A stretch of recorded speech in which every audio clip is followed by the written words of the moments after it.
O Senhor esteja convosco. Ele está no meio de nós. Proclamação do Evangelho de Jesus Cristo segundo Lucas. Glória a vós, Senhor. Naquele tempo, Jesus contou uma parábola aos discípulos. Pode um cego guiar outro cego? Não cairão os dois no buraco? Um discípulo não é maior do que o mestre. Todo discípulo bem formado será como o mestre. Porque vês tu o cisco no olho do teu irmão e não percebes a trave que há no teu próprio olho?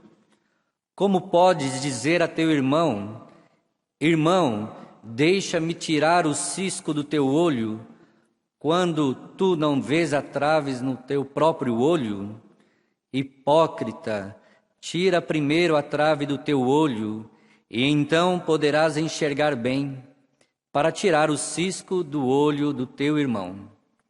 Não existe árvore boa que dê frutos ruins, nem árvore ruim que dê frutos bons. Toda árvore é reconhecida pelos seus frutos.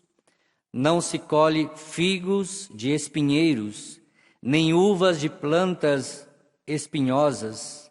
O homem bom tira coisas boas do bom tesouro do teu coração, mas o homem mau tira coisas más do seu mau tesouro, pois sua boca fala do que o coração está cheio.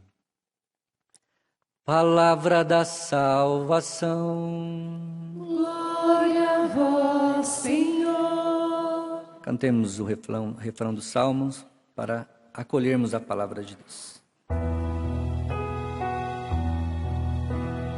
Como é bom agradecermos ao Senhor. Como é bom agradecermos ao Senhor.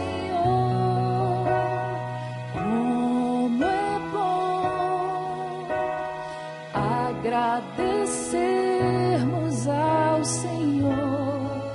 Como é bom agradecermos ao Senhor. Louvado seja nosso Senhor Jesus Cristo. Para sempre seja louvado. 3 coisas importantes dessa liturgia: visão espiritual, julgamento e autenticidade. A centralidade da liturgia nos leva para um caminho espiritual. E neste caminho espiritual nós vamos receber muitas indicações, muitas sugestões, muitas orientações e propostas. E nós devemos ser homens de discernimento. Discernir, não é? Aquilo que é bom daquilo que é mal. Das indicações boas, das indicações más. Todos os que se apresentam como guias são dignos de nossa confiança? É o que a liturgia está nos propondo no dia de hoje. E por isso, meus irmãos, a primeira leitura nos oferece um conselho muito prático para nós colocarmos em nossa vida. Não julgar as pessoas, mas escutar o que elas têm a dizer a nós. Porque, meus irmãos, minhas irmãs, as palavras, elas revelam, cedo ou mais tarde, a verdade ou a mentira que há em cada coração. Então, por isso, não fique querendo julgar ninguém. Por si só, se aquela pessoa tiver má intenção no coração, de alguma forma, isto vai aparecer. Não sejamos nós aqueles que julgarão os nossos irmãos. Deus já faz isso, porque, meu irmão, minha irmã, para nós as pessoas podem esconder aquilo que está no coração, mas diante de Deus isso não é possível. Então, meu irmão, minha irmã, a primeira leitura está nos falando, por si só vai se revelar aquilo que é bom e aquilo que é mal. E não há como viver uma falsidade perante Deus. Por isso, meu irmão, então neste caminho dessa primeira leitura, não se preocupe em julgar ninguém. Deixa que Deus faça isso. Porque nós vamos perder tempo, nós vamos gastar tempo querendo saber se aquela pessoa está dizendo a verdade ou não. Dá uma olhadinha para essa pessoa do seu lado. Você não pode dizer se essa pessoa ela é boa ou má, porque é os frutos, né, da vida dessa pessoa que vai dizer se ela é boa ou não. Então não se preocupe em querer ficar, não é, achando coisas, não é, tentando descobrir o que está no interior dessa pessoa. A própria vida dela vai te dizer se ela é uma pessoa coerente ou não. As suas ações, não é, vão dizer isso.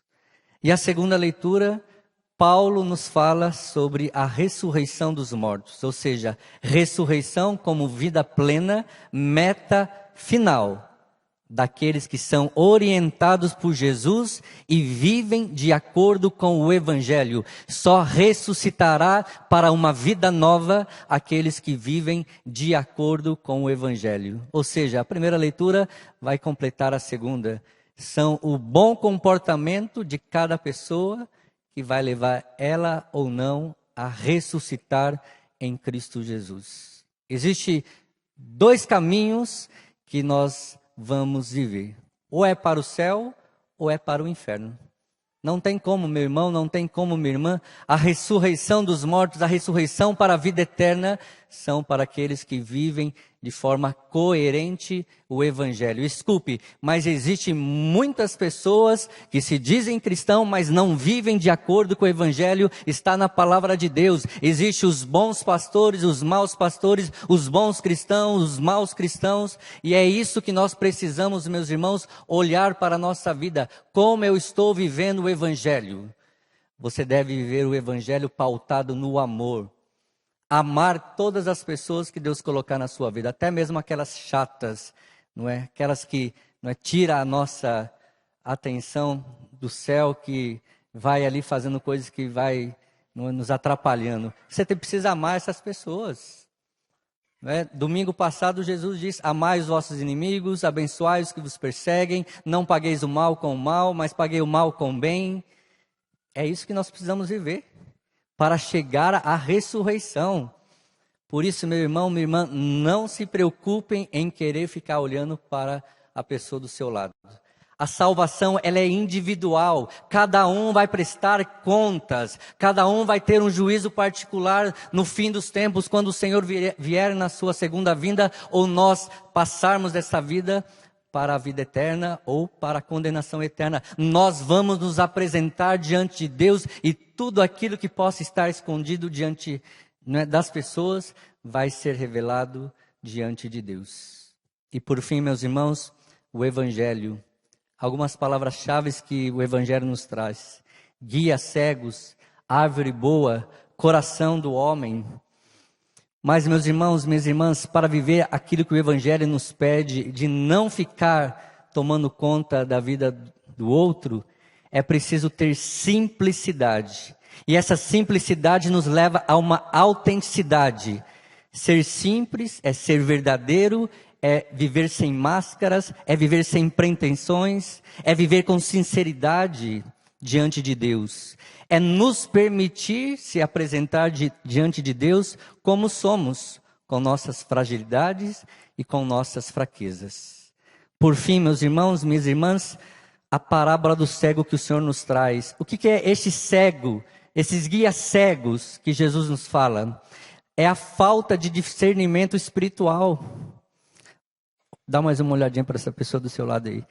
Você deve guiar essa pessoa para Deus com discernimento, pedindo a luz do Espírito Santo, para que você possa ser na vida deste teu irmão, na vida dessa tua irmã, um canal de graça, e não um canal que vai afastar a pessoa de Deus, porque muitas pessoas guiam outras pessoas, mas não vivem nada como os fariseus, como os escribas. São essas pessoas que Jesus está ali, não é? Naquele momento ali, colocando eles nas paredes, né? Na parede, né?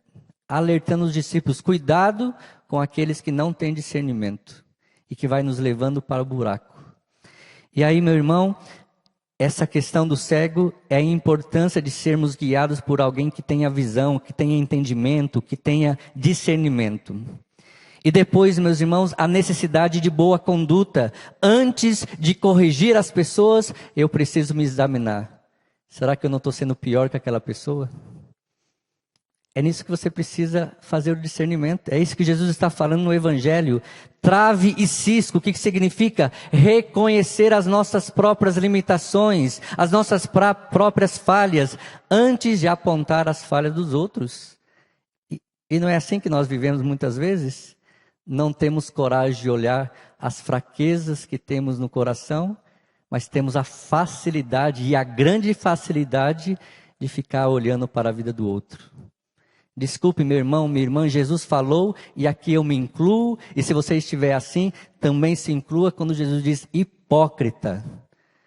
Nós não podemos ser cristãos hipócritas, precisamos ser cristãos autênticos. Quando Jesus fala de árvore e de fruto, a boa árvore produz frutos bons e a árvore má produz maus frutos. O que significa isso? As minhas ações revelam quem eu sou, não é? Atitudes, comportamentos são reflexos do que eu sou. E por fim, a importância do coração. O que significa a boca fala do que o coração está cheio? Enfatiza os nossos pensamentos, os nossos sentimentos e as nossas ações. Um coração cheio de bondade se manifesta em atitudes nobres. Somos convidados a refletir sobre o nosso próprio comportamento, cultivar uma vida espiritual saudável, necessidade de autoconhecimento e de viver de maneira autêntica. Sermos guiados por valores que promovem o bem. Quem faz isso na nossa vida? O Espírito Santo de Deus. Fique de pé. Peça ao Senhor esta graça agora neste momento. Eu não sei como você está vivendo a sua vida cristã, mas não tenha medo agora diante de Deus. Se você não está vivendo de forma coerente, peça ao Espírito que transforme agora a sua vida, o seu coração. Até mesmo, meu irmão, porque se nós queremos viver de forma com máscaras diante de Deus, uma hora ou outra isso vai ser revelado. Então é melhor nós pedirmos a Deus um coração simples, humilde, autêntico e deixar o Senhor nos dar a verdadeira vida. O Senhor quer dar a você uma verdadeira vida. O Senhor quer dar a você um coração novo. O Senhor quer dar a você esta vida plena, essa ressurreição que te leva para estar em comunhão com Deus. Por isso, se você pode, levanta os seus braços no mais alto que você pode agora e peça: Espírito, enche a minha vida. As mãos para terminar.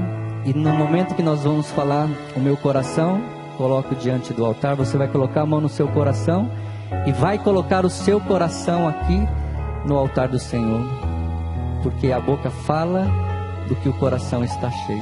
Coloque o seu coração no altar para que o seu coração esteja cheio de Deus.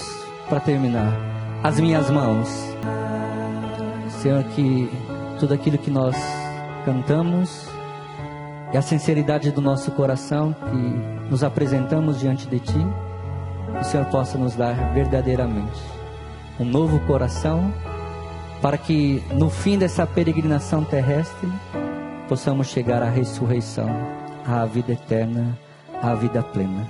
No nome do Pai, e do Filho, e do Espírito Santo.